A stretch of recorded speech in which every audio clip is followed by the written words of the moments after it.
జగన్ వెళ్ళిన టైంలోనే అంటే ఎల్లుండి దర్శనం చేసుకోబోతున్న రేపు తిరుపతి కరెక్ట్‌గా అంతకు ముందే ఒక పెద్ద కార్యక్రమాన్ని రామచంద్ర యాదవ్ ప్రకటించుకొచ్చారు. ఇందులో పరమ పవిత్ర పుణ్యక్షేత్రంలో జరిగిన పాప ప్రక్షాళన, తిరుమల క్షేత్ర పవిత్రత రక్షణ, కోట్లాది భక్తజన మనోభావాల పరిరక్షణ లక్ష్యంగా శుక్రవారం నుండి తిరుమల పరిరక్షణ పాదయాత్ర చేపట్టబోతున్నాడు. దేశవ్యాప్తంగా సామాన్య భక్తజనం మద్దతుతో సహా ఆధ్యాత్మిక ప్రముఖులు, గురువులు, పీఠాధిపతులు నేరుగా హాజరు కాబోతున్నాడు. పొంగనూరులోని హనుమంతరాయ దిన్నె వీరాంజనేయ స్వామి ఆలయం దగ్గర ఆరంభ కార్యక్రమానికి రామానుజాచార్య వంశ పరంపర శ్రీ యాదగిరి యతిరాజ్ మఠాధిపతి శ్రీ శ్రీ శ్రీ నారాయణ రామానుజీర స్వామి వారు, శ్రీమాంత కళ్యాణ్ దాస్జీ మహారాజ్ హనుమాన్ మఠం పీఠాధిపతి అయోధ్య ఇచ్చేయబోతున్నారు.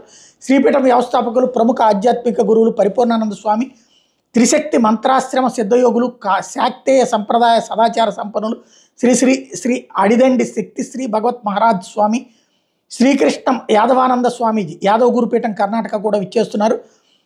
ఈ ప్రముఖులతో సహా కంచిపేట నుండి గురువులు, స్వామీజీలు, ఇతర ప్రాంతాల నుండి ప్రముఖ స్వామీజీలు రాబోతున్నారు. తిరుమల పూర్తిస్థాయి ప్రక్షాళన సహా ప్రధానమైన 7 డిమాండ్ల సాధన కోసం పాదయాత్ర మరియు మెట్లోత్సవం చేయాలని సంకల్పించారు. పొంగనూరు నుండి అలిపిరి వరకు పాదయాత్ర ద్వారా చేరుకుని అలిపిరి మెట్ల మార్గం ద్వారా తిరుమల చేరుకోబోతున్నారు. అలిపిరి నుండి తిరుమల వరకు మెట్లోత్సవం కార్యక్రమం నిర్వహించబోతున్నారు. ఈ పాదయాత్ర సహా మెట్లోత్సవం కార్యక్రమానికి భక్తులు వేలాదిగా తరలి రావాలని పిలుపునిచ్చారు రామచంద్ర యాదవ్. ఇందులో 7 డిమాండ్లు ఏంటంటే 100 రోజుల్లో శిక్ష పడాలి తిరుమలలో జరిగిన అపచారానికి, పరిపాలన ప్రక్షాళన పాలక మండలి నుండి రాజకీయ కార్పొరేట్ శక్తులకు చోటు కల్పించద్దు అన్నటువంటి డిమాండ్. అలాగే వీఐపీ దర్శన విధానాన్ని రద్దు చేసి ముఖ్యమంత్రి నుండి సామాన్య భక్తుల వరకు అందరికీ ఒకే విధమైన దర్శనం ఏర్పాటు చేయాలని, అన్యమత ఉద్యోగులు తొలగించాలి, 1000 కాల మండపం పునర్నిర్మించాలన్నటువంటిది.